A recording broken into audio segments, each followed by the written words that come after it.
Hi, everyone. This is Kale Mary. And this is Soda.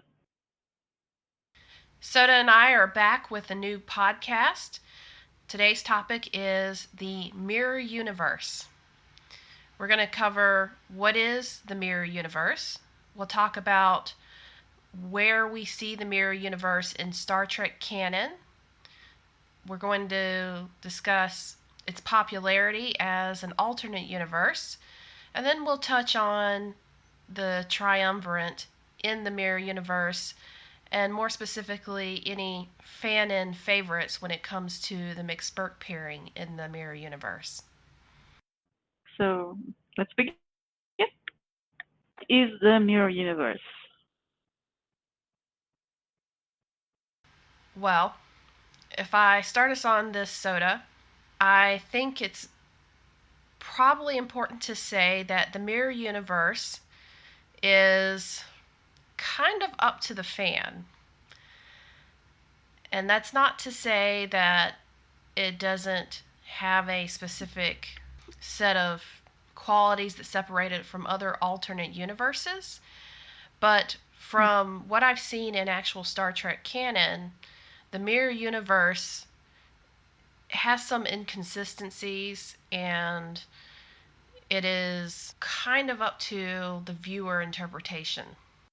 Yeah, and I think it's also very up to where did the fans stumble upon the concept, because if you see the original episode of the original series, and if you see the episodes in Deep Space Nine or Enterprise had an episode, right? Enterprise or Discovery, you get very different pictures of what it is exactly. That's correct.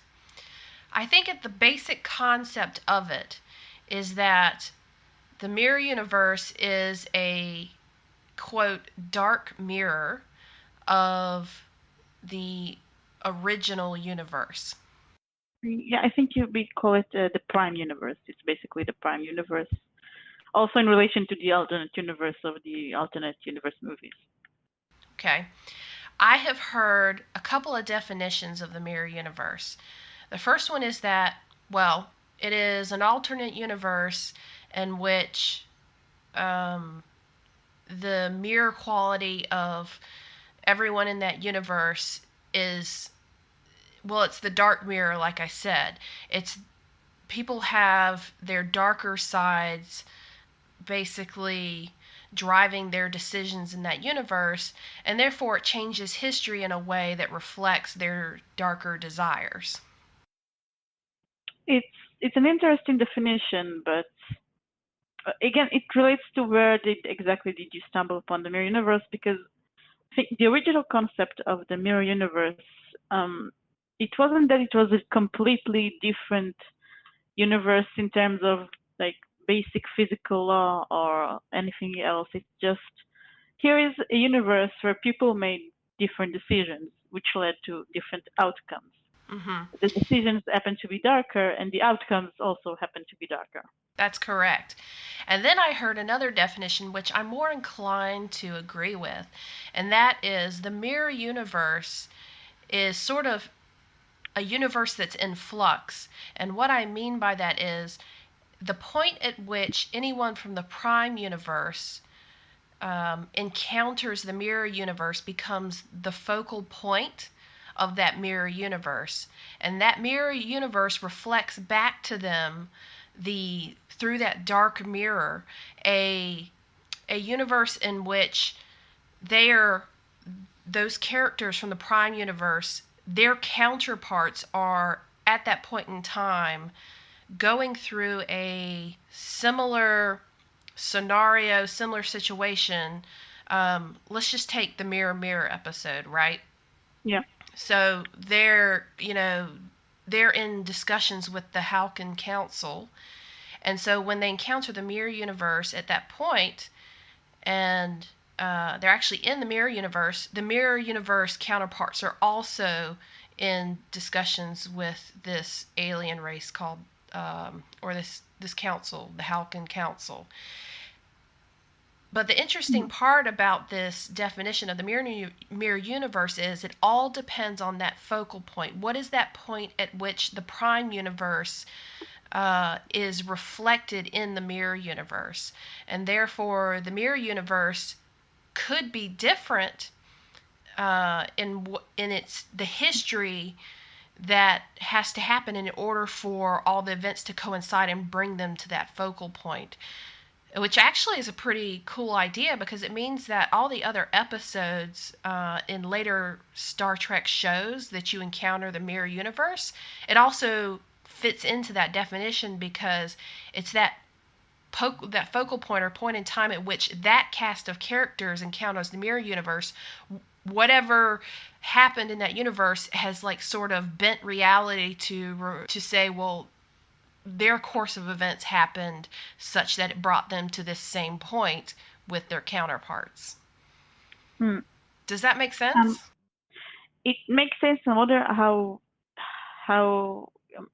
how much sense it makes in relation to canon, because okay, I've only watched the Mirror episode, the first episode in Deep Space Nine that relates to the Mirror Universe in the second season, and Discovery. I don't know what happens in the other episodes in Deep Space Nine or in Enterprise. I haven't seen them. In Discovery, I don't really see it as being really true. Mm-hmm. Um, the what's happening in the universe of Discovery and what's happening in the mirror universe of Discovery aren't really like connected.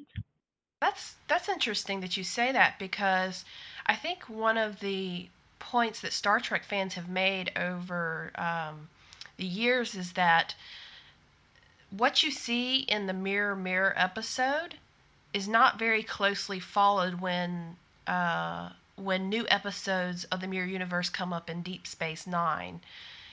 Mm-hmm. There's some they tie it loosely to that original episode, but then when Enterprise show happens and they do a two episode part about the Mirror Universe in a Mirror Darkly, it actually calls more back to the original episode of Mirror Mirror.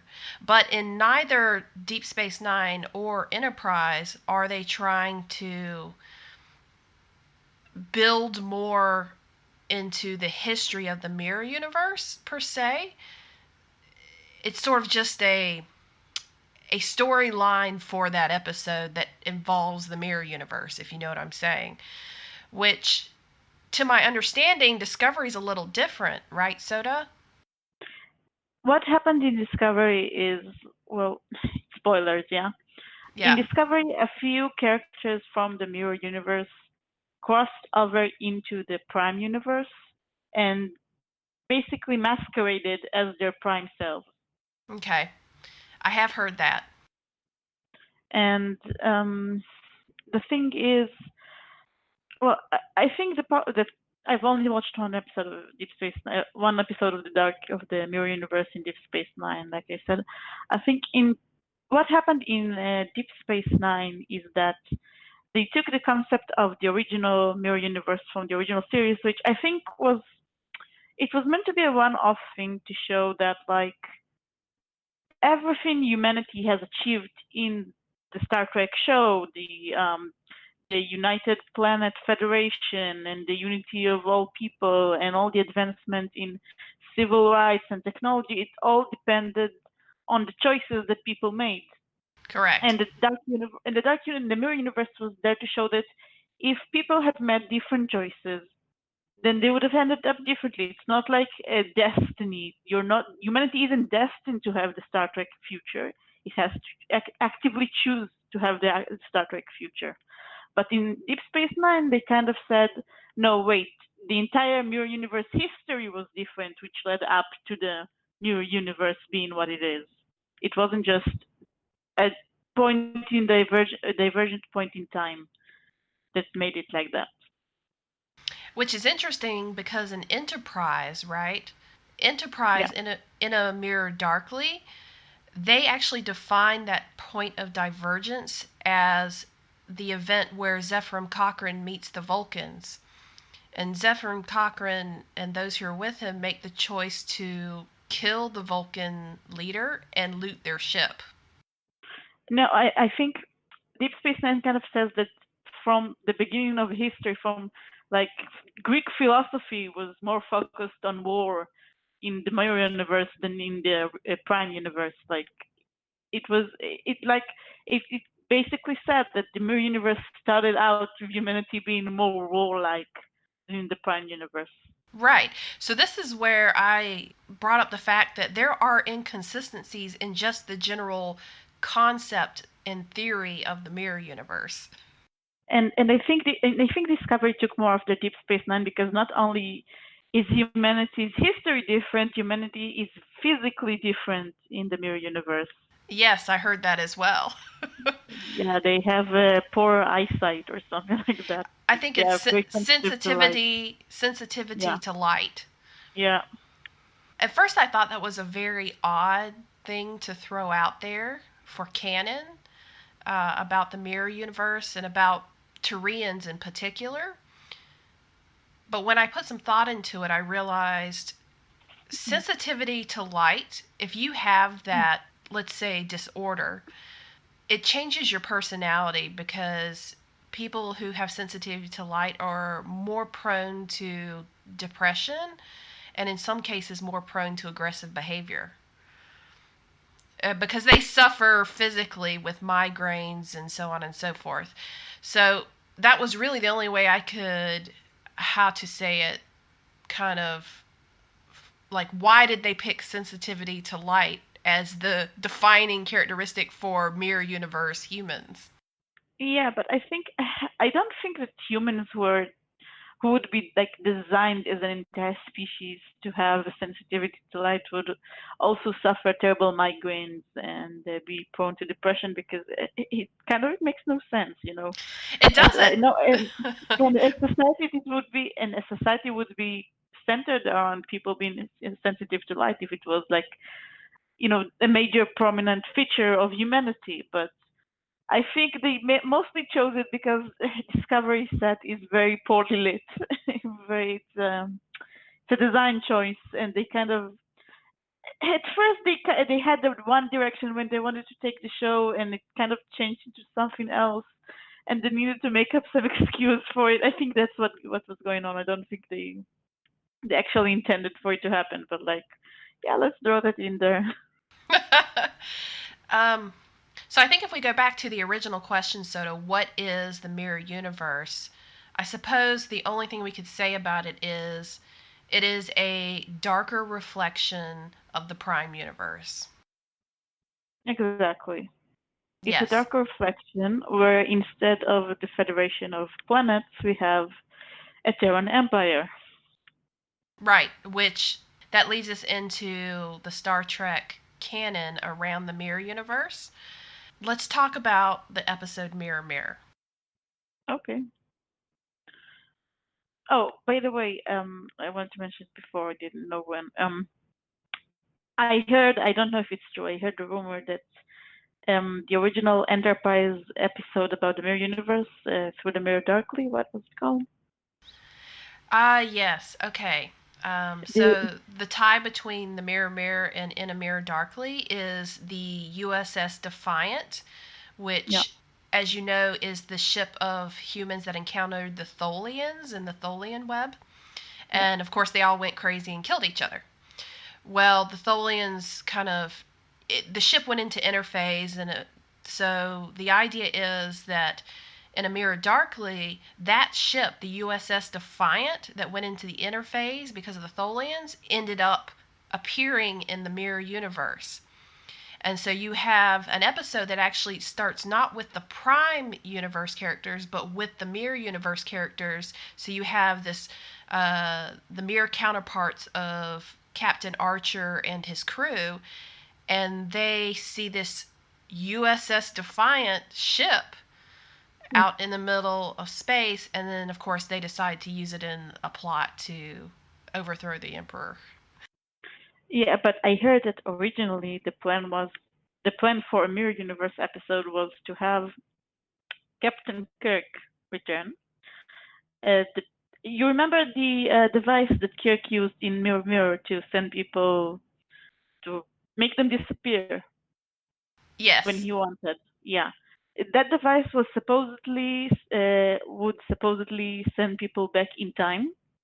And Mirror Universe Kirk was supposed to somehow end up on the original Enterprise with Captain Archer and his crew and do something. I'm not sure what, but that was supposed to be an episode, and it Well, was scrapped. I'm not sure why it was scrapped. I think maybe Shatner didn't want to do it. I'm not really sure, but not really clear about the details. But I heard it was going to be an episode. well, that would beg the question: who used the device on Mirror Kirk to send him back in time? Merlina, of course. Who else? Well, who knows? Marlena could have shared the device with Spock when he intended to overthrow his captain. I mean, there could be any number of reasons. Yeah, I mean, I think it was pretty obvious that Prime Kirk was telling Spock and Marlena to use the device on Mirror Kirk. That's interesting. Well, shall we talk about Mirror Mirror? Mirror Mirror was one of the episodes of the original series which introduced the concept of the mirror universe.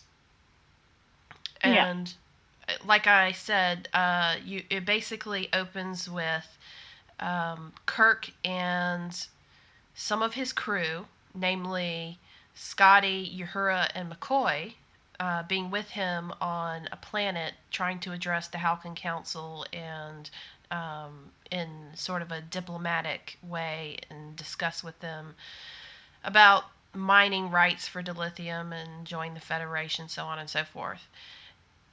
When there is a ion storm approaching, they are supposed to beam back to the Enterprise. Well, wouldn't you know it, the ion storm does something strange with the transporter, and instead Kirk and his officers are transported into another universe, at the same time switching with that universe's counterparts so that they end up on the Enterprise in the Prime universe. And from there begins all that we have come to, I think, appreciate about the mirror universe as just as a creative concept, right? Yeah. Well, the sparkly uniforms, I think, are not appreciated as much as they are monks, but I don't know, but it was a very interesting idea, because I'm trying to recall, Soda, if they had encountered a parallel or alternate universe prior to the mirror universe in the original series. No, I don't think so. So this could very well be the first one.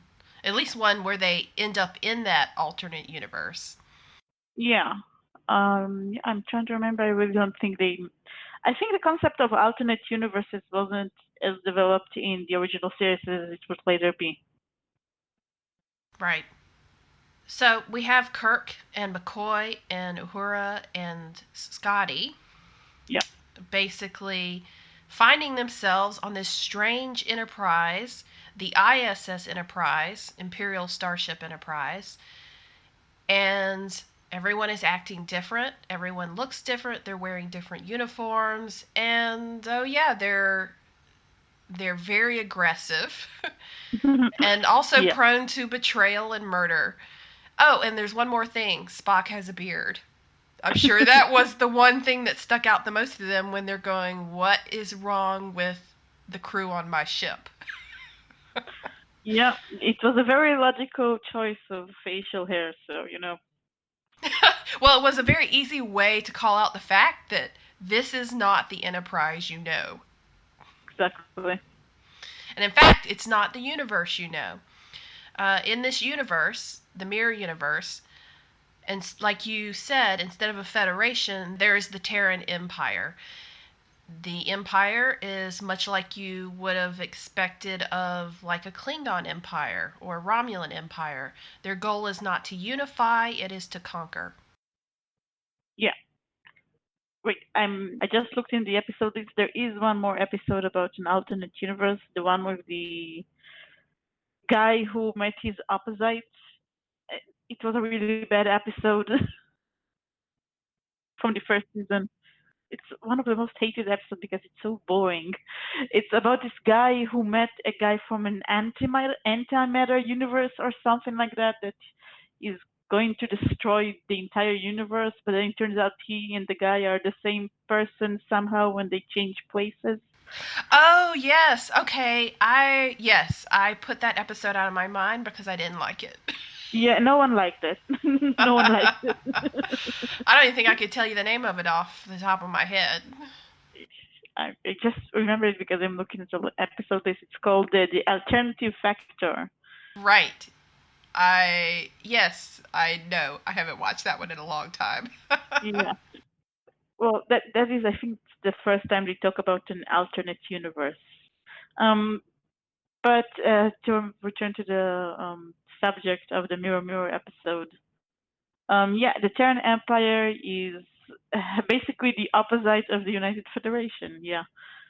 And like you said at the beginning, they have come to do basically the same thing almost the same thing that Kirk and his crew are trying to do. The Kirk and his crew are trying to woo the planet. What is the name of the planet? I can't remember right now off the top All of I my head. remember is that they were the Halcyon Council. I can't remember what the name of the planet is. Yeah, they were trying to woo the Housing Council to join the Federation, while the Terran Empire was like, "Give us all your stuff, or we'll kill you all."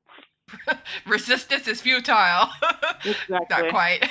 Because they intended to, I think the orders were for Kirk to destroy the planet because they would Yeah. not. Which brings me to sort of an inconsistency because, or at least in what we think might be the concept of the mirror universe, because the dark reflection is of the prime characters in that situation, but not the Halcyon Council. Because if you will Yeah. notice, the Halcyon Council, which seems to be a very benign, pacifist type society, they seem that way in the mirror universe also. At least that's the impression I had. Yeah, and I think it strengthened my point that the original Mirror episode was supposed to show the Mirror universe not as a universe of a completely different humanity with a completely different past, but of humanity that made some different choices that led them to this moment. It's not like the entire universe is different. It's only humanity that made different choices. Right.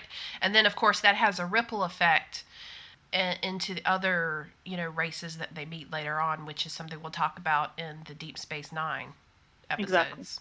Yeah.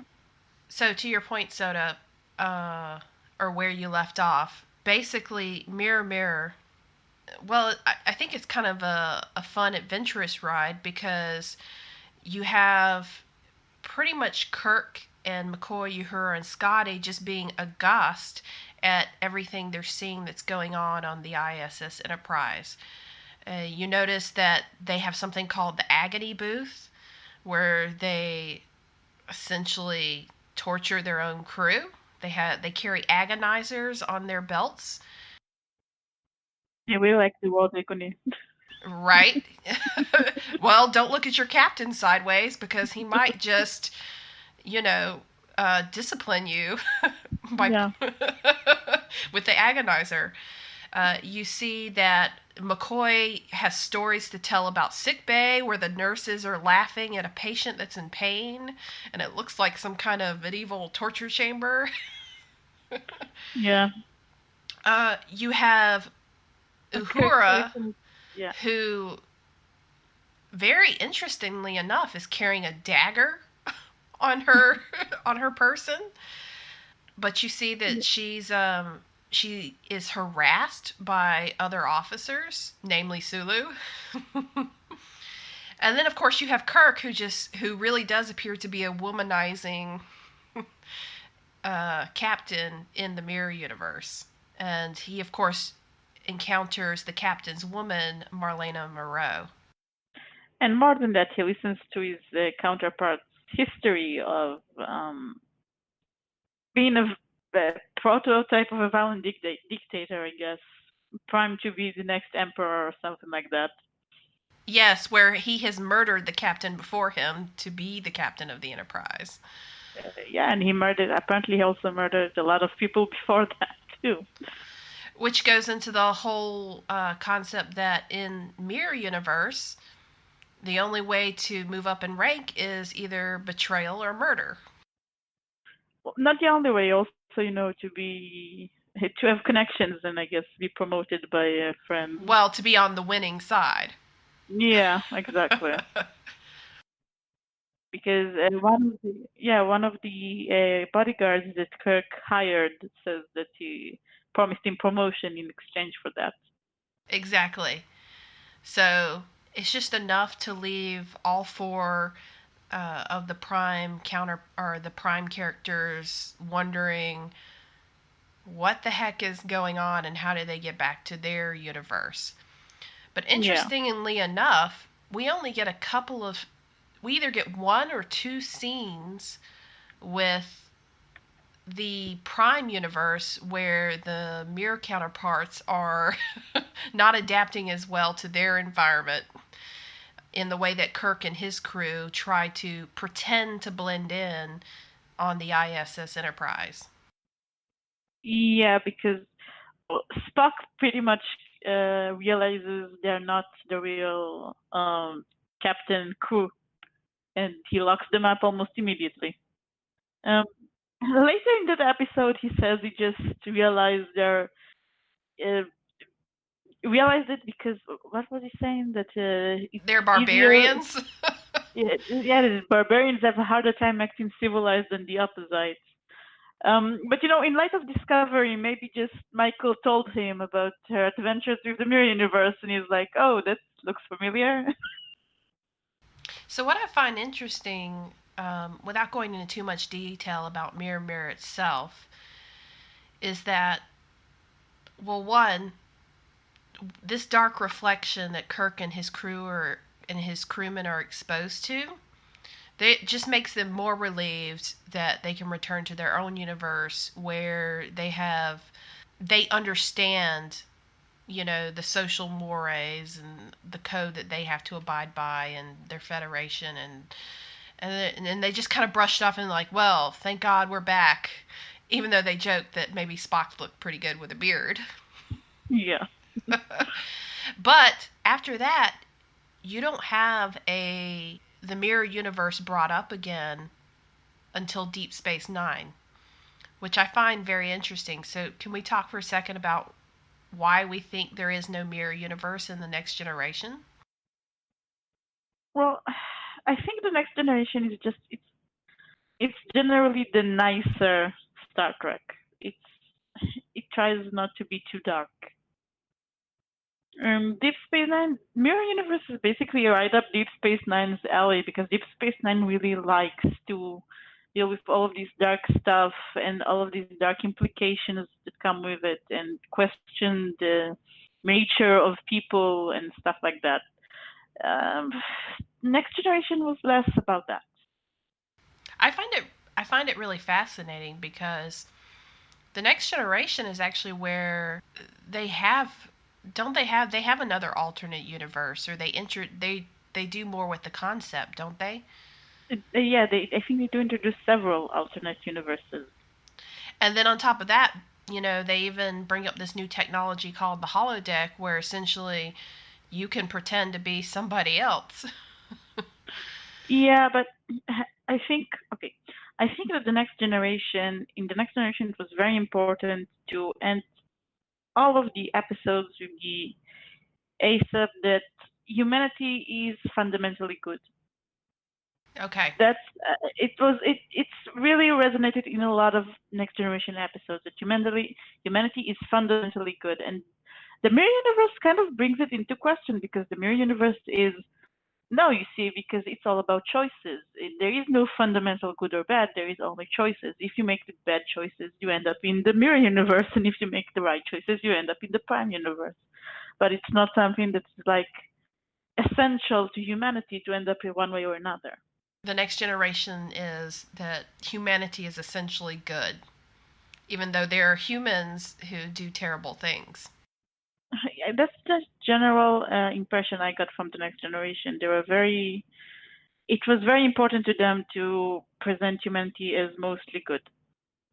And so that leads us into Deep Space Nine, where they finally bring back the mirror universe concept, and they do it for 5 episodes.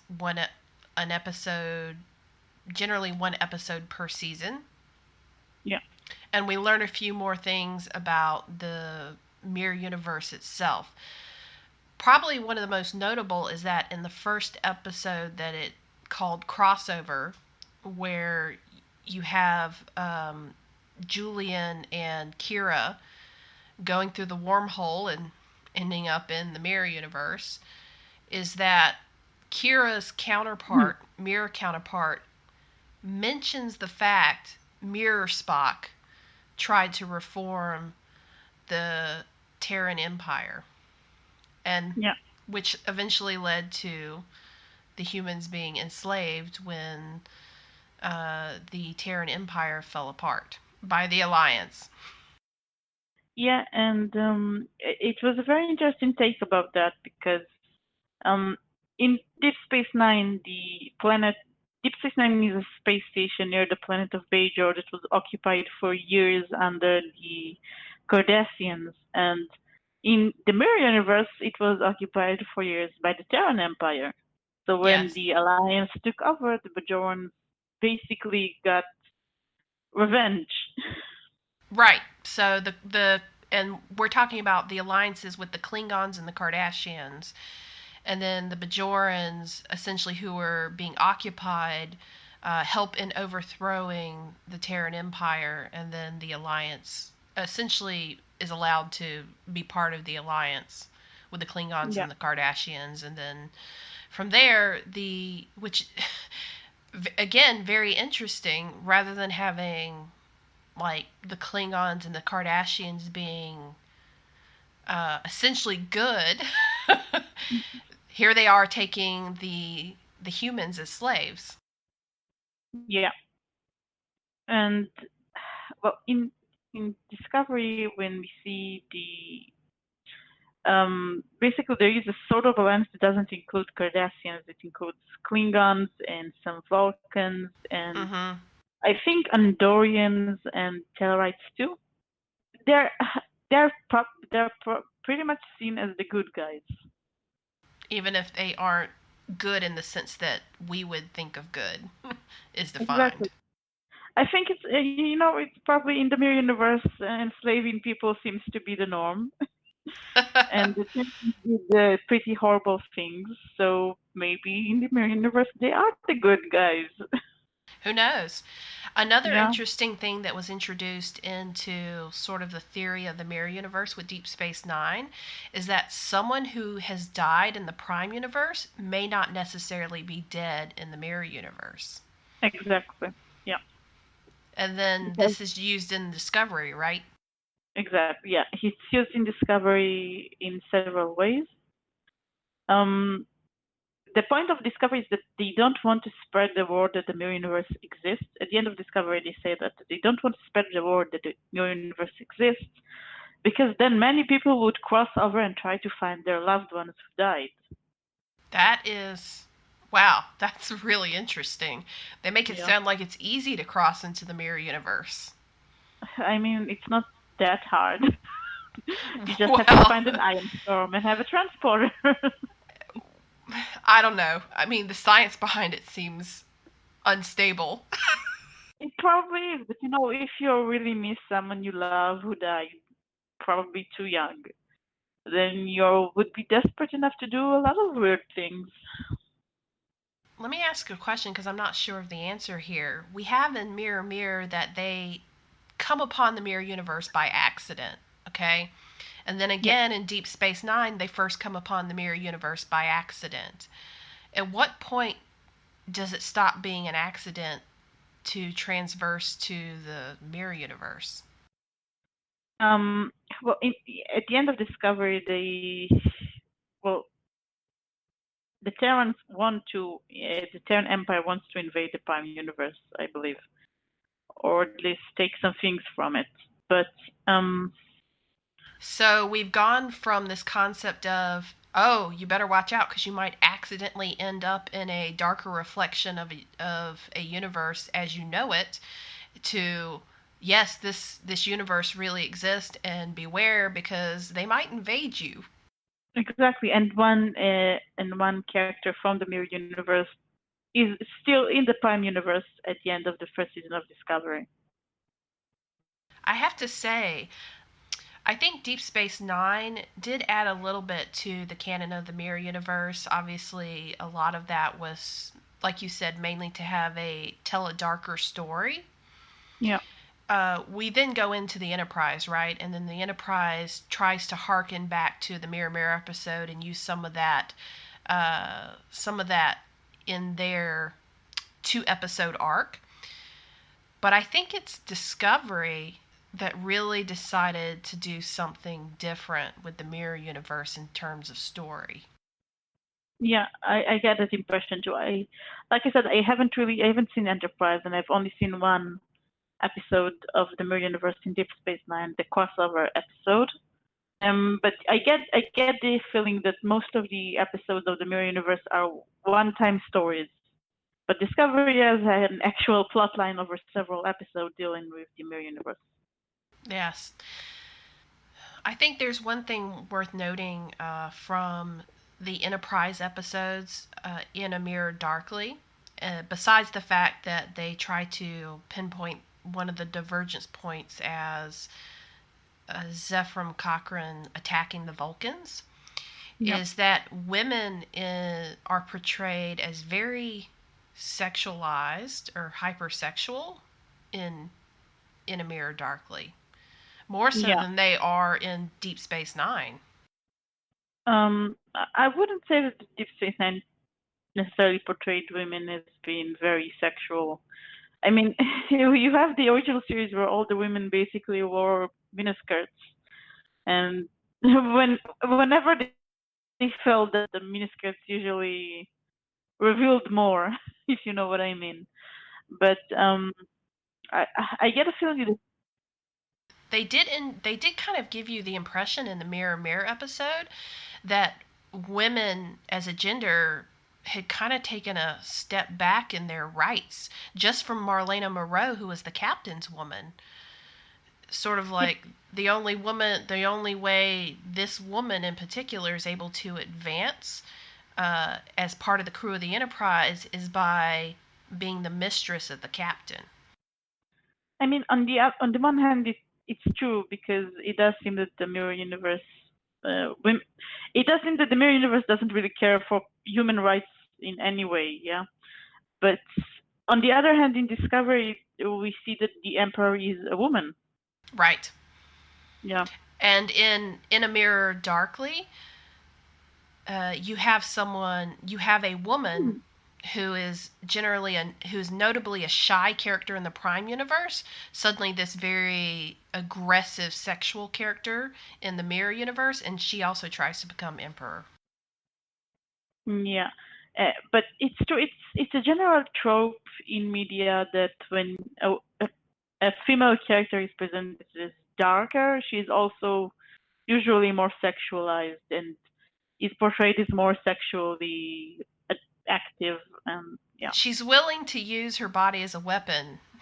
yeah, that's true. But also, Yeah. there is a scene in Discovery with one character of the Mirror Universe that is like basically in the Prime universe, we don't know if what this character's sexuality is at all. It's never talked about at all.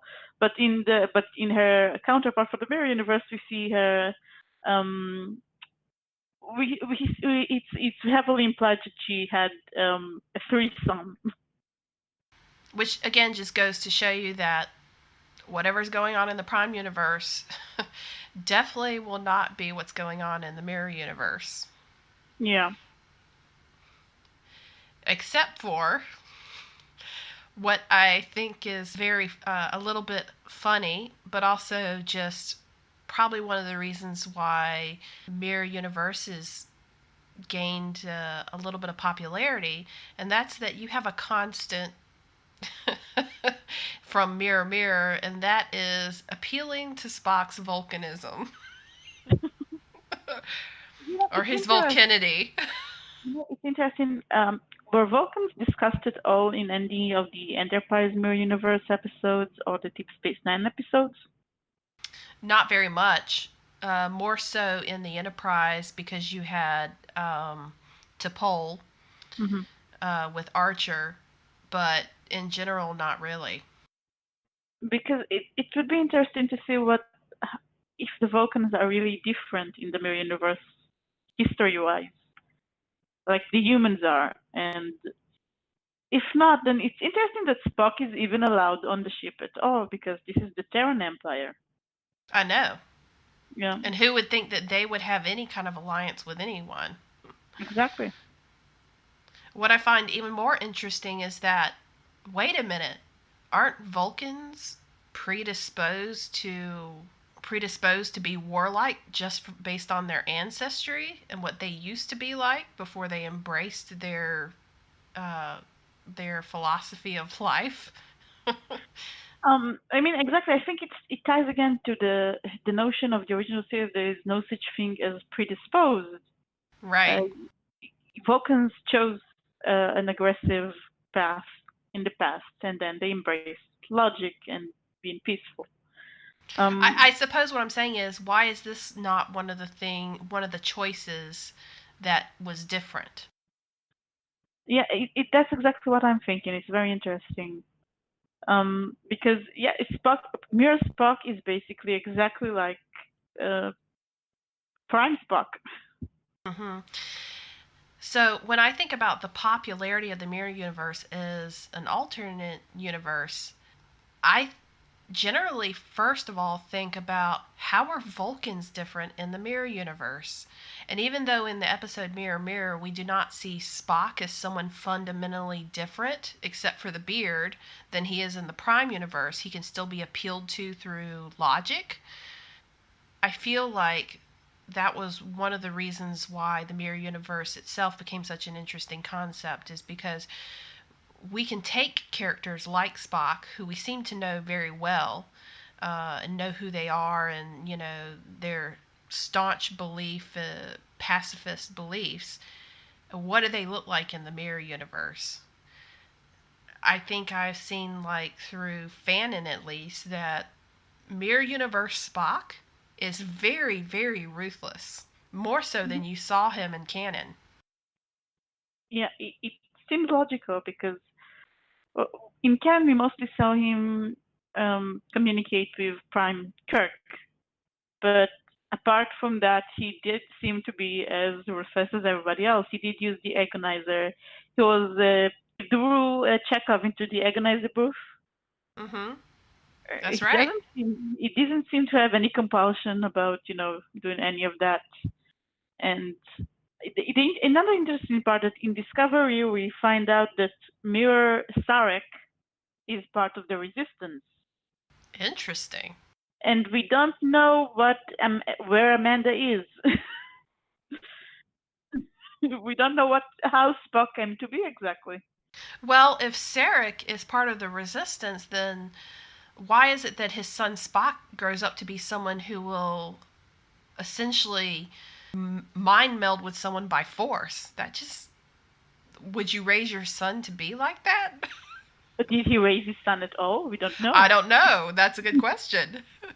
So that's the thing about Mirror Universe being popular, is it is so open ended, and how you could envision the Mirror Universe, the history of the Mirror Universe, and how the characters act, as opposed to their Prime Universe counterparts, that it's sort of like a blank slate, because the Mirror Mirror episode introduces the basic concept of it, but then we all know that fandom loves it when you give them a lot of room to play.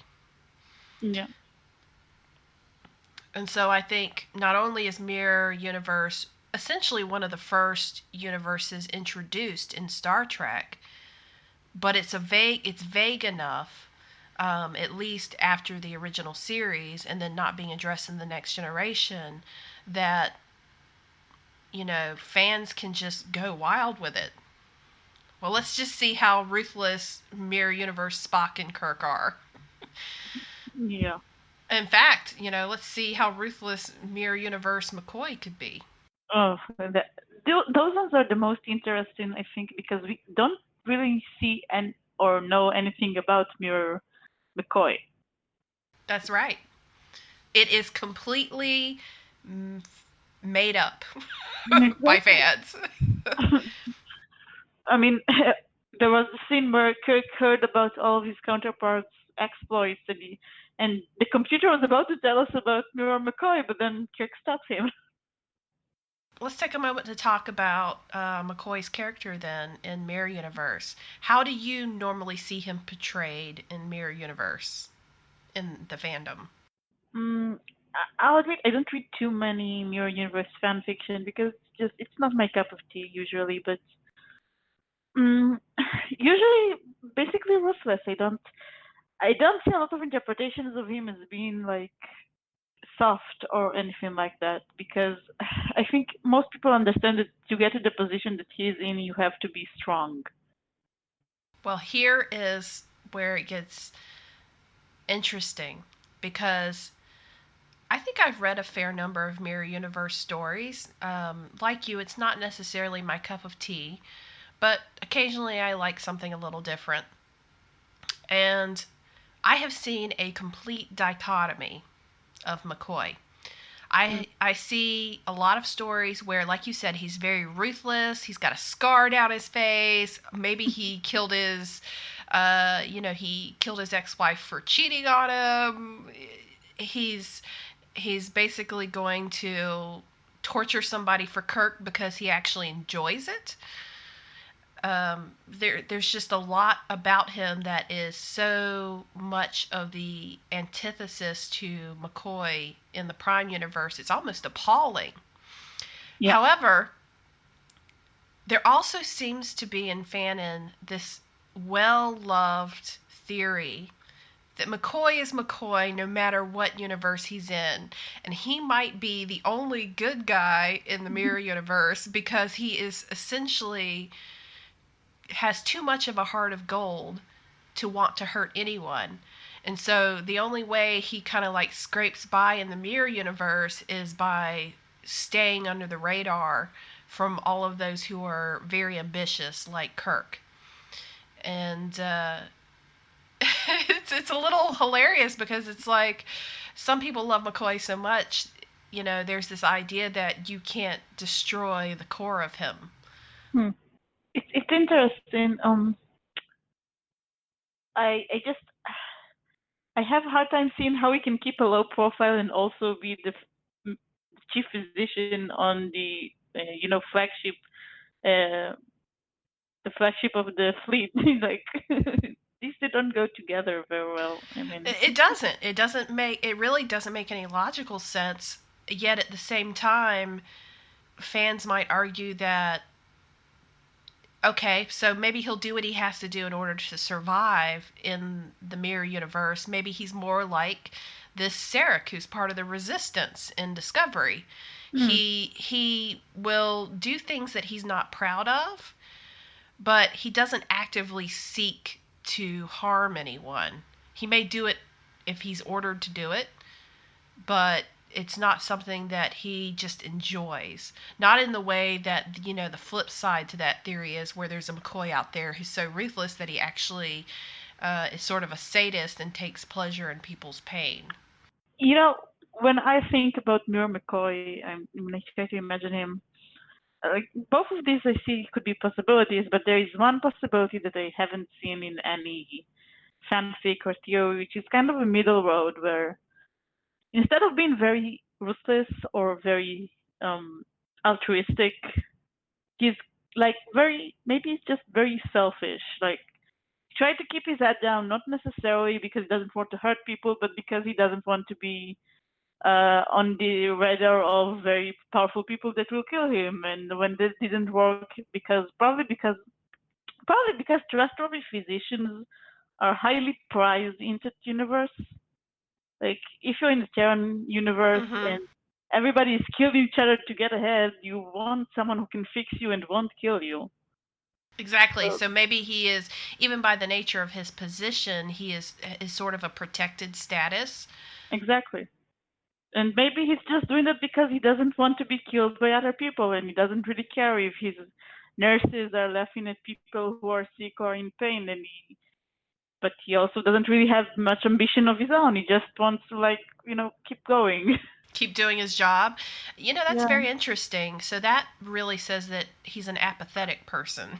Which I think is the actual mirror of McCoy, of the McCoy we know. The opposite of the McCoy we know, I think, wouldn't be very sadistic. He would be very apathetic. Right. So instead of caring too much, he cares not at all. Exactly. I like that. Well, how about we talk about Kirk? Because in Mirror Mirror, we actually do get an idea of what Mirror Universe Kirk is like. And it's not a very nice picture. Well, no, but no one in the mirror universe is a very, maybe except Sarek, weirdly enough. Let me ask you, Soda, did you get the impression that Mirror Universe Kirk was a little hysterical? At least from the scene in the brig? Yeah, he was very hysterical. He was Thank you, restless. Shatner's acting. Yeah. Um, I really want to know what made Mirror Universe Kirk respond like that. Very funny. I think perhaps because maybe he's in such a position of power that he's used to not having to make deals with people, and so he's not good at it. Who knows? Maybe he's expecting to be killed at any moment because that's what he's used to. When people gain up on him, he That's true. doesn't. Yeah, maybe he just expects that he'll be killed at any second, and he's like frantic. I have to say, Terrible. one of the characteristics of Mirror Universe Kirk seems to be that he trusts no one, and he is a friend to no one, not Exactly. even the woman that he beds. Do you think it's because he's purely selfish? I think it's because did you ever see an actual mutual romantic relationship in the Mirror Universe? I don't think we ever did. No. Yeah. I tend to remember that Marlena Moreau said that he was he was good to her when they were first in their relationship. As in he was probably his charming self. I imagine that's a Kirkian trait that spans any universe. Yeah. But, essentially he had become so aloof from her and also so paranoid, like you said, most likely about someone trying to kill him, that not only did their relationship fall apart, but he no longer treated her as a captain's woman per se. And she seemed to feel like she was in a tenuous position. She didn't know if she was. Why was he apathetic towards her? Is it because he had another woman and she might be replaced? Had he grown Yeah. tired of her? It just you got the feeling that the relationship between them was essentially over. Yeah, and I also got the feeling that um, while she was jealous and maybe afraid she was being replaced, she didn't seem to she didn't seem to be in love with Kirk very much. No, She just like, we have this arrangement and it's working for both of us, but now you're going to replace me. exactly. Yeah. Which makes me bring up one of the qualities of Mirror Universe Kirk that I see a lot in Fanon, and that's that Mirror Universe Kirk seems to enjoy putting people in the subordinate position, Yeah. having them be subordinate to him, whether it's on the bridge or in his quarters. And so he really is sort of the not exactly a womanizer per se, although I'm sure that wouldn't be, much of a stretch for a Mirror Universe Kirk concept. Yeah. But he likes to use people for his own gratification. Yeah. It seems pretty A pretty, compatible with. it's what we call a typical Mirror Universe trait. Yeah. He does. I mean, he seems power hungry, first of all. So obviously he likes to be in charge. And one of the ways to be in charge is to force people to serve you. Exactly. Ugh. Anything else about Kirk that strikes you as interesting in the Mirror Universe? Well, I've always wondered, where did he get that device that he has?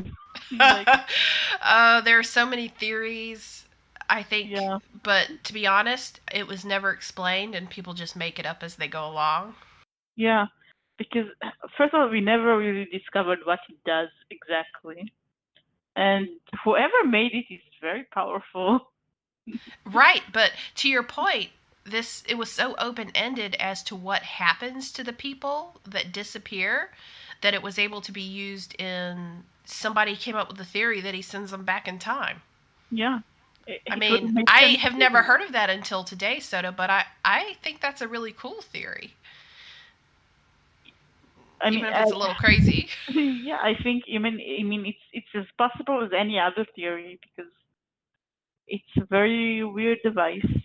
I think Kirk said in the episode, or either Kirk or Melina said that he told her that he got it on some planet that he conquered or helped conquer, or something like that. But Yeah, but who installed like, it in the ship? who installed the ship, and how did he manage to conquer a planet that could come up with a device like that? You know? And how is it that, well, we sort of know how no one knew about it because he kept it hidden behind a panel in his Yeah. quarters. But we do know that it made him one of the most feared men in the Terran Empire because if you got on Kirk's bad side, you mysteriously disappeared. Or Yeah. if you were in his way, in his ambition to become emperor, you disappeared. Yep. Another interesting thing in relation to, do you want to start talking about Spock, or did we talk about him enough? I think there's one other thing I want to say about Kirk is I see the concept of Mirror Universe Kirk having a lot of bloodlust Hmm. pretty often. And I'm Yeah. not sure where that comes from because other than Kirk wholesale destroying planets and conquering people and making them disappear, I don't know that we've ever had, canonically had the evidence that he enjoys making people suffer or in like bloodletting. So I'm not sure where that comes from. Well, I don't know about enjoy making, bloodletting, but I mean, by the way that Spock acts when Prime Kirk tells him that he's not going to be doing, that he doesn't want Chekhov in the agonizing booth and he doesn't want to destroy the planet. Spock looks very surprised. So I think it's kind of logical to assume that Mirror Kirk, with all of his history of conquering planets and killing who knows how many people, would be kind of bloodthirsty. I guess that could be part of his persona then. Yeah. Maybe he is vicious enough and bloodthirsty that even if he didn't have this device that they would be terrified of him anyway based on his Yeah. personality. Yeah, exactly. I asked about Spock because an interesting thing is really Spock and Kirk's relationship in the Mirror Universe. Because while Kirk, we see that he is a very Mirror Kirk is a very ruthless and brutal person. Spock seems to like Mirror Spock seems kind of friendly with him almost. Isn't that odd that they seem Yeah, to have a close relationship despite being in the mirror universe? it is. It is very very odd because Mirror Spock is very similar to Prime Spock, but Mirror Kirk is very different from Prime Kirk. I know. However, you did say that you did bring up a good point that Mirror Spock doesn't seem to have an issue with violence and, destruction if it's logical. If it's just logically part of what the Terran Empire needs to do in order to remain an empire. So maybe that's why he gets along with Kirk because he's good at following orders. Exactly, and well, he also did say in the episode that he doesn't want to be on top because the person on top is the prime target for assassinations, and he doesn't want that. But it's still very interesting because they do seem to get along very well. What do you think about Spock, Mirror Spock, having his own Vulcan escort? Hmm. Like, remember he had the guard, he had his own guards, and they Yeah. were Vulcans. Well, so he said. Um, Well, were they Romulans? They had pointed ears. oh, well, he said that some of them were Vulcans. And then when he said that, Mirror Sulu looked very nervous.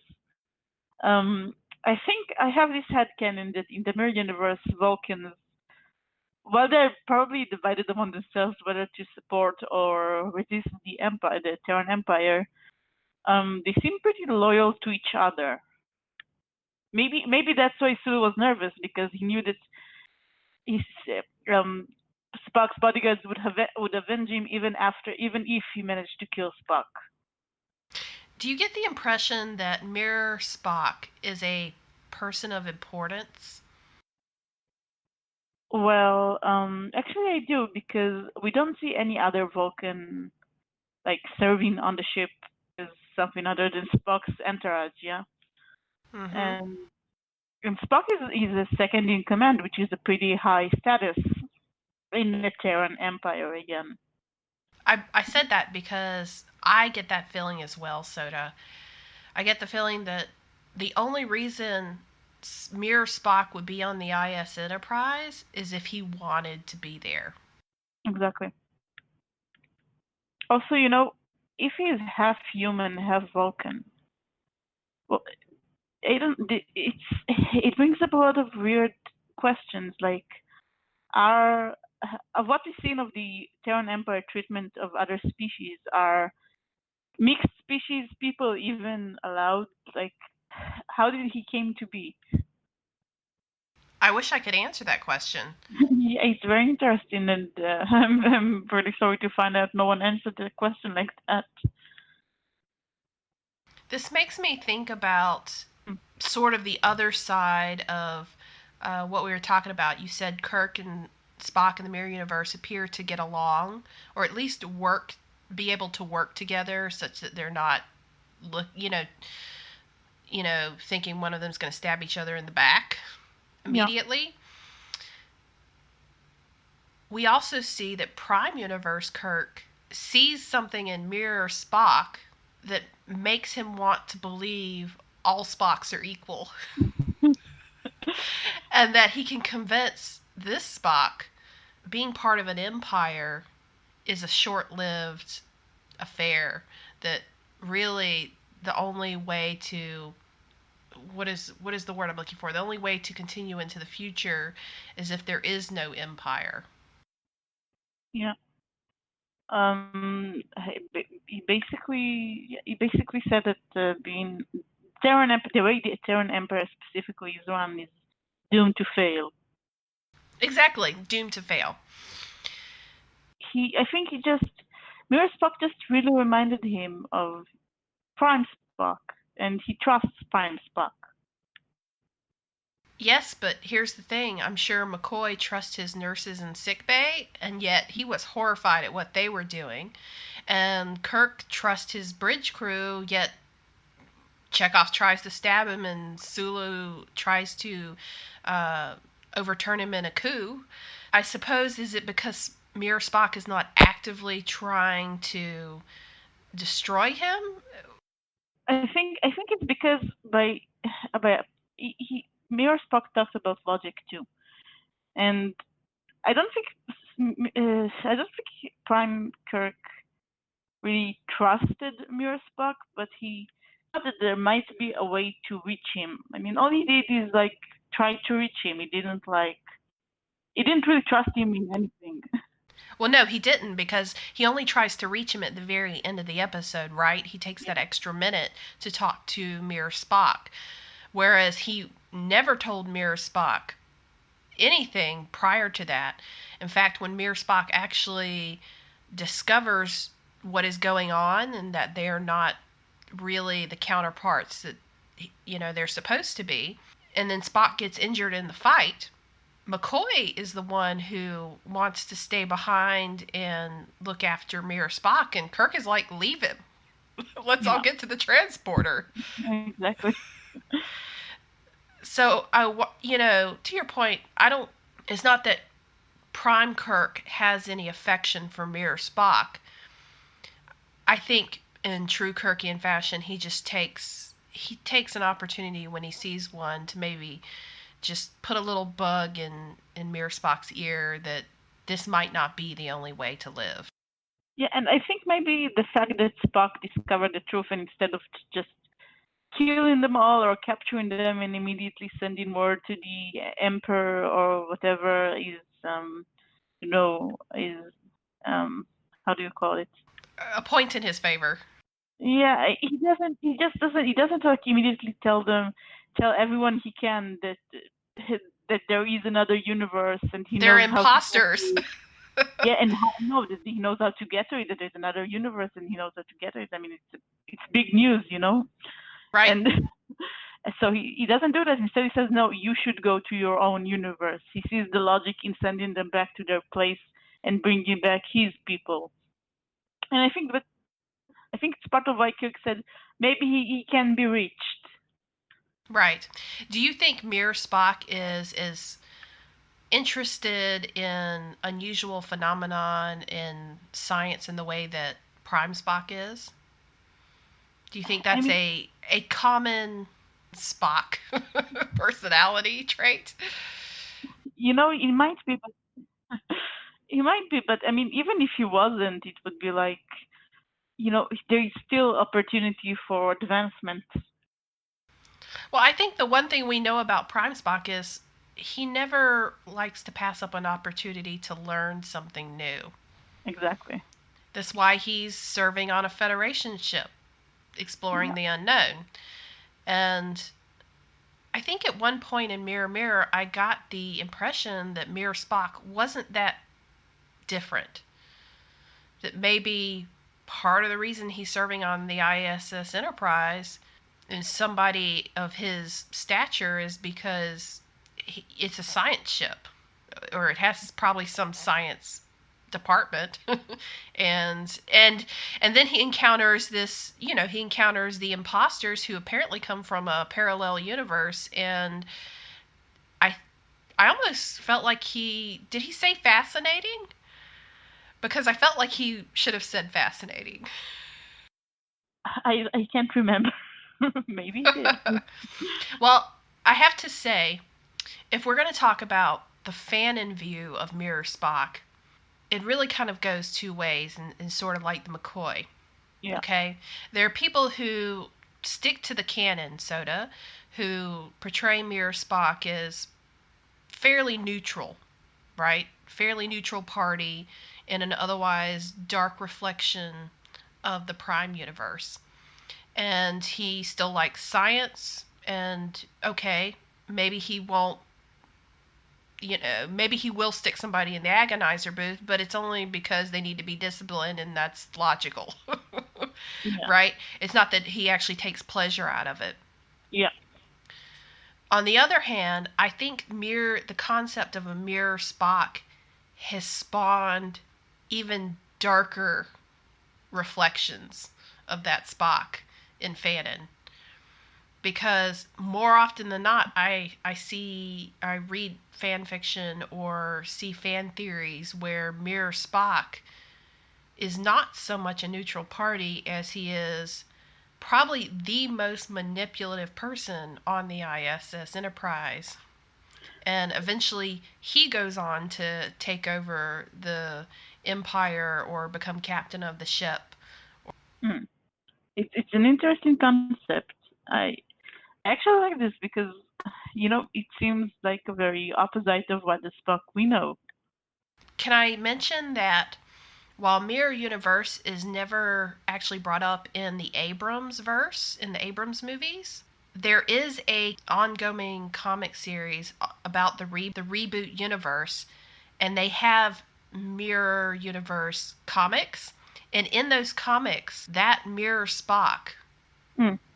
is captain of the Enterprise because he overthrew Kirk. Hmm.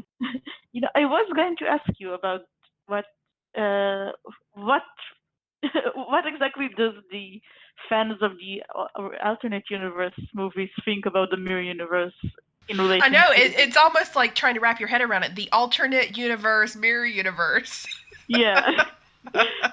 So this is really weird. An alternate universe, mirror universe. Yeah. I think there's one way to sum it up, and that is with the alternate universe or the alternate original characters, as far as their mirror counterparts, anything goes. And I believe that's actually because the alternate universe itself is so open ended and we only have the movies to support, a little bit of canon. Fans are used to filling in the blanks there, like just going wild and crazy. And they really seem to have a love for sticking those characters in alternate universes anyway, that putting them into the mirror universe is natural. Yeah. And they seem to be more ruthless, more vicious, more manipulative, just, a whole set of characters you would never turn your back on. I mean, it is the mirror universe, right? But I have to say, I don't think I've seen a lot of Fanon that follows more closely to the original series canon that define the mirror universe. It just, overall, it seems like a very, very dark place. To you, just to fill you in a little bit about that comic series, Kirk is the one with the scar on his face, not McCoy. And so basically, Mirror Reboot Spock has overthrown his captain and taken over the ship, and yet he still seems a little bit dissatisfied with having to be the captain of the ship. So I was never entirely sure, like, why did you overthrow him and become the captain if you like Mirror Spock, like original series Mirror Spock, don't really enjoy being the captain. Yeah. So it's almost like they tried to make it fit with the original concept, but they didn't quite get there. Anyway, to make a long story short, Kirk comes back because they didn't actually kill him, and then basically things happen, and he takes back over the captaincy of the ship. And And he doesn't kill Spock for it either. For the betrayal. So wait, does he also have the device or no? I'd have to go back and reread the comic. It's been probably a couple of years since I read it, but I don't recall them having the device in that. And I'm guessing Marlena is also not there. I don't believe so. But interestingly enough, because Spock in the reboot universe has a relationship with Uhura. Uhura was like his second in command. And she was pretty badass, let me tell you. I mean, Uhura was also pretty badass in the Mirror episode. She was, but that was prime Uhura. Yeah. She had to be badass. I mean, how else do you get some sexual harasser off of you except to threaten him with a knife? It's interesting because people that had first of all, people had canon that McCoy, Mirror Universe McCoy has a scar on his face, but we see him for like a second in the like the ship in the Prime Universe when in the ship's how does it go? The ship's where he put Mirror Kirk and his other mirror counterparts. The brig. The brig, yeah. Blanked out on the wall. Now, we see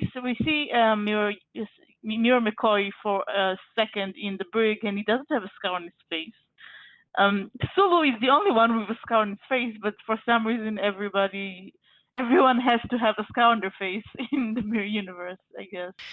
It is a physical symbol of the hardships of the Mirror Universe because you get in knife fights all the time. Don't you know it? Everybody carries daggers. I mean, why would you carry a dagger when you have like phasers and agonizers? Why would you want a dagger? Well, perhaps it's because the symbol of the Empire has a dagger through it. Yeah, maybe. I wonder who came up with that art concept. A planet with a dagger through it. I mean, that is the symbol of the Emperor and the Empire itself. Well, I mean, I think it's pretty easy to come up with something like that. I mean, we want to portray the Empire as being ruthless and conquering and violent. Yep, a sword and a planet.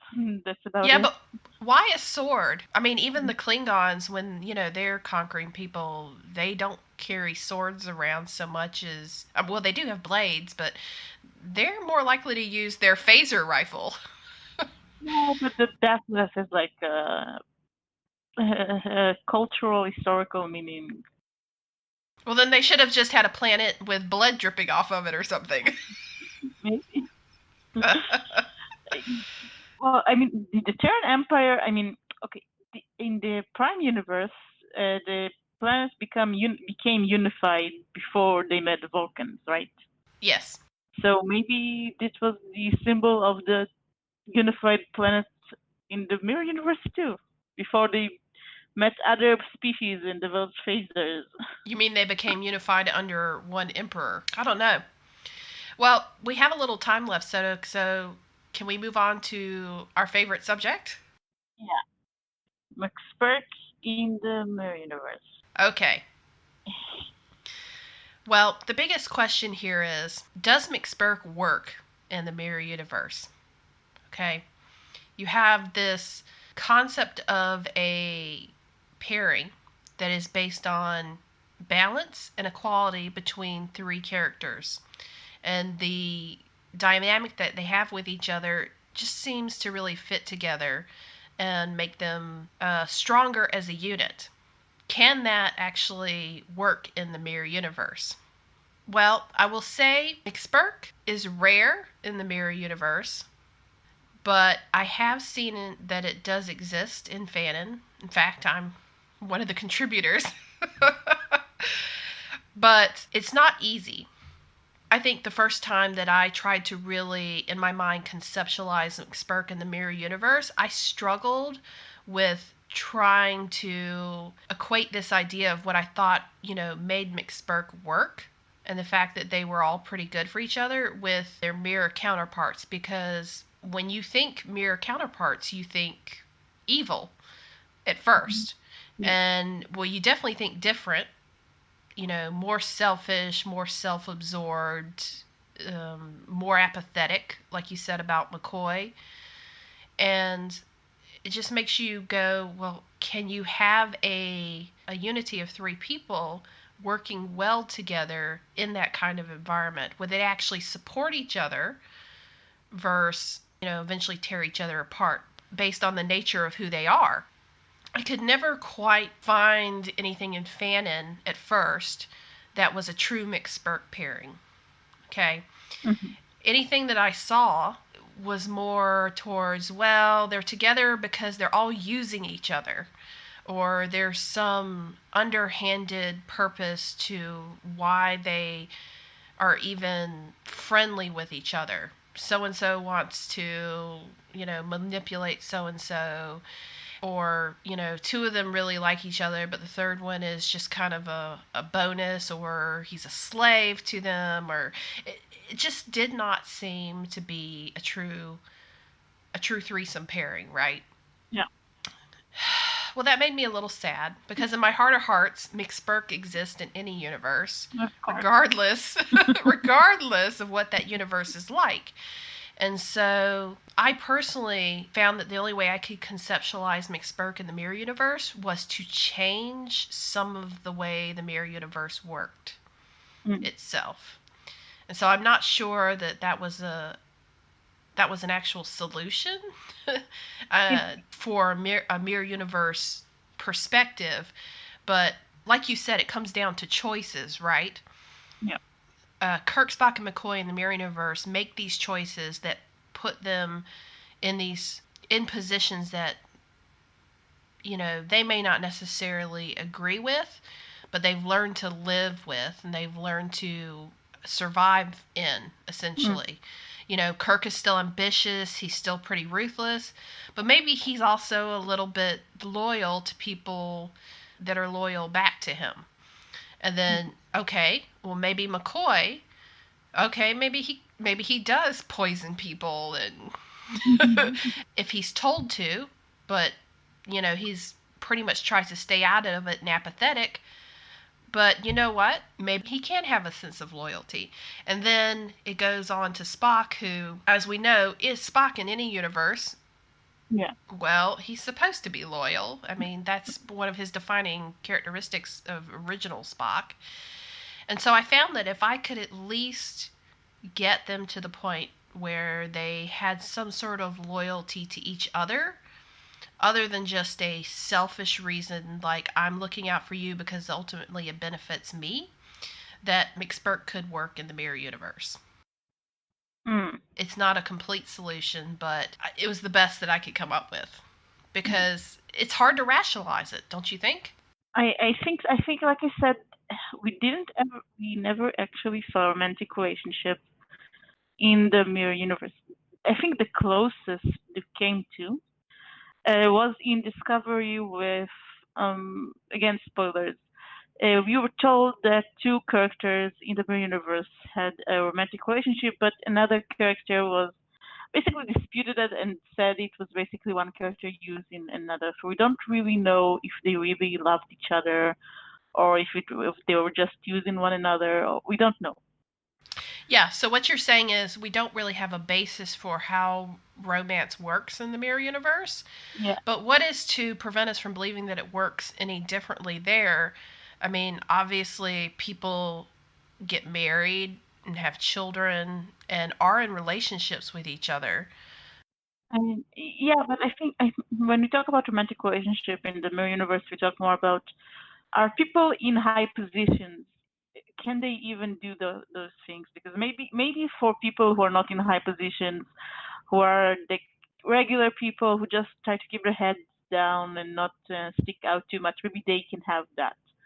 But for people who are ambitious, who are climbing the social ladder, who want to get ahead, and you have to, be constantly on the lookout, constantly looking over your shoulder because people want to assassinate you, because people will try to hurt you. Can they have that? I will argue that if you're in a high enough position, you can do whatever the hell you want. Especially if you're like Kirk and you could just make people disappear. I mean, we in the across the shows we saw several people have plans to kill the Emperor, and he's Right. strongest, the strongest character in the mirror universe. But I think the mirror universe pretty much lends itself to dark interpretations of relationship. I mean, like you said, I also want to believe that McSpirk just works in every universe. But well, I don't like dark. I don't like to read a relationship as being dark in the prime universe. I can see it being dark in the mirror universe. I can see a relationship that is uneven, more exploitative, has some uncomfortable aspects to it. I think the mirror universe pretty much lends itself to that. It does, and I can't. That's why I said I can't ever say that I have read or seen any McSpirk in the mirror universe that is pure. There's always some sort of, like you said, there's always some sort of dark aspect to it. Maybe they come into the relationship because one of them owns the other two as slaves. Exactly. I don't know. I mean, yeah, I think you put it very well. It's hard to conceptualize it just based on why we think McSpirk works in the first place. But if it did exist, it would be much darker. But in most cases that I've seen, the relationship, not even just McSpirk, like even like Spirk or Spones or whatever, in the mirror universe, they are more like in a dominant submissive kind of relationship with a power imbalance, basically, because it's the kind of universe that lends itself to it. A universe that lends itself to, like you said, power imbalance. Yeah. How does that work when you have a whole relationship built on balance? Well, I mean, I think the mirror characters are already written to be, live fast and die young. I mean, I will say, in my heart of hearts, Soda, should McSpirk exist in the mirror universe, and I will maintain that it probably does. I think the one good thing that could come out of McSpirk in the mirror universe, should it exist, in a way that makes it healthy relationship. I think McSpirk could take over the empire.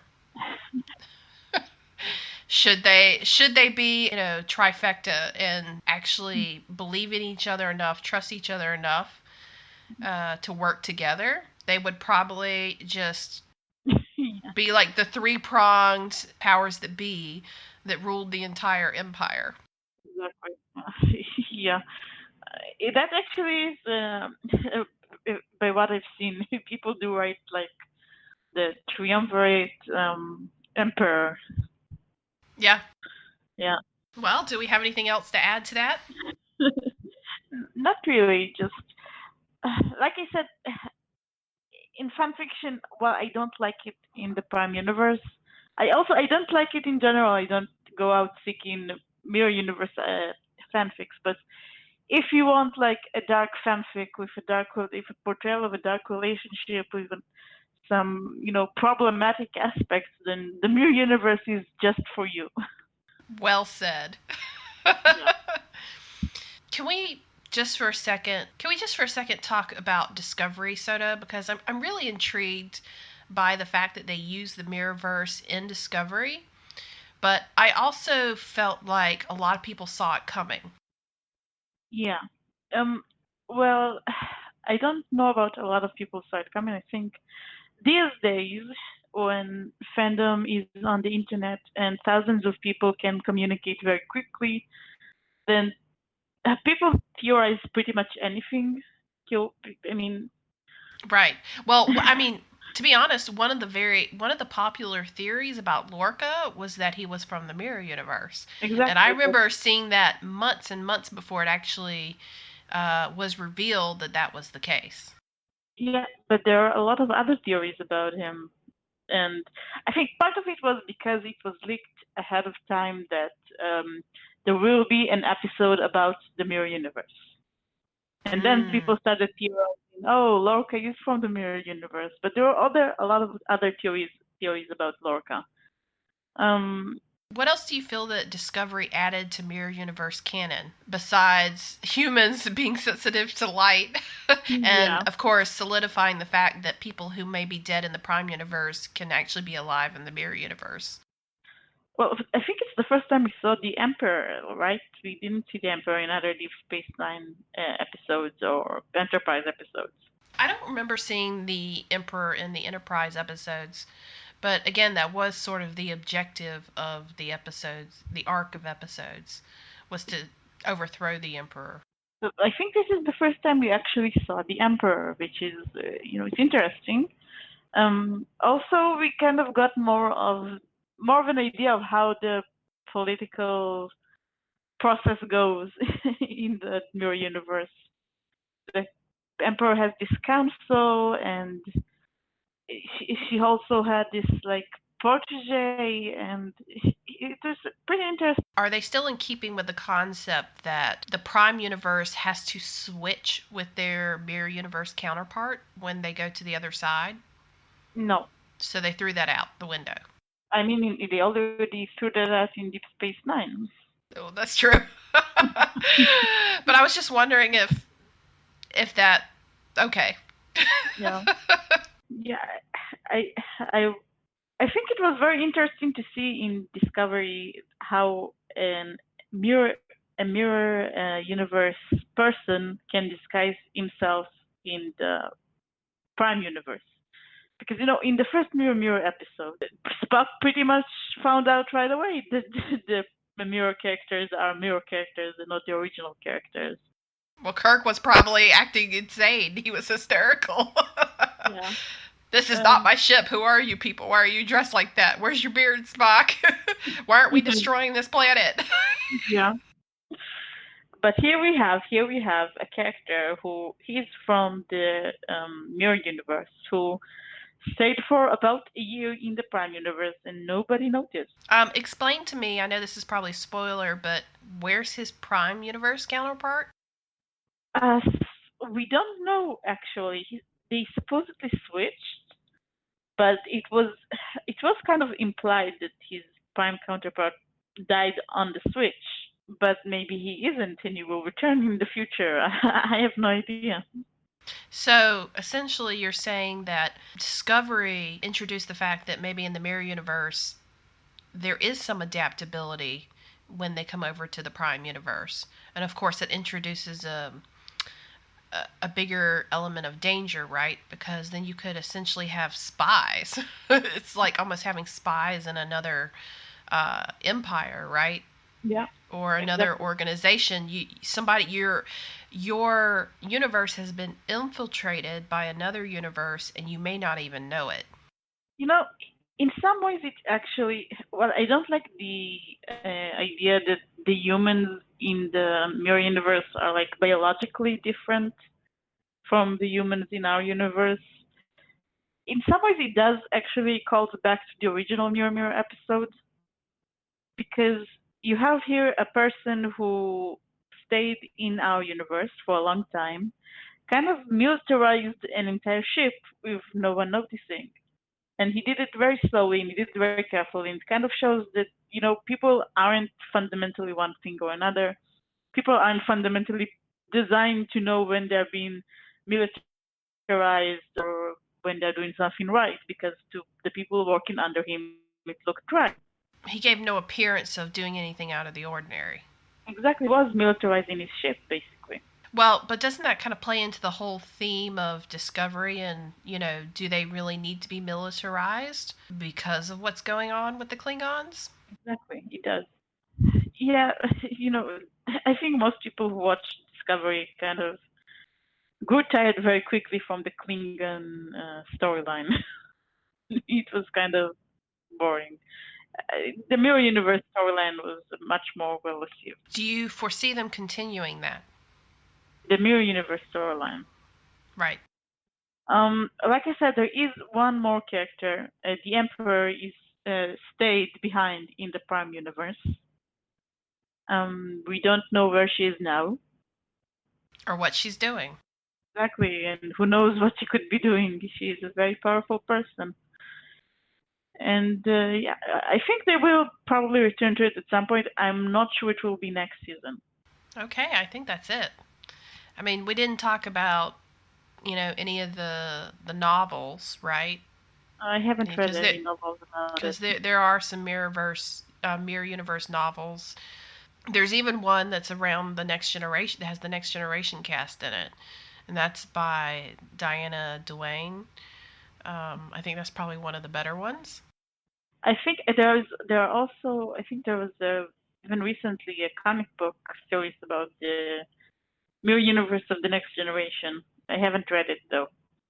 Right.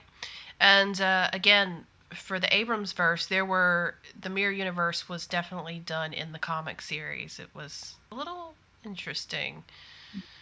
I'm not surprised they addressed it though, because the comic series itself, Soda, they were trying to emulate some of the episodes of the original series, and then make a twist to it because it was the rebooted universe. Mm. And so each comic full of comic arches that go on, they might take a concept like the Tribbles, right? Mm. Yeah. And then it has its own little storyline, and it essentially it's going to be different than the original series because they can't just rehash it and say, oh yeah, the same thing happened in Yeah. Abrams verse, and no, it's a completely different cast of characters and all that. We didn't ever see Mirror Universe in any of the Star Trek movies outside, did we? No, I don't think so. None of the original movies or the Next Generation. No, I don't think so. Okay. Well, I think we covered everything. Yeah, we pretty much did. Excellent. Well, thanks everyone for listening to this podcast, and we will be back soon with another topic. Yeah. Enjoy.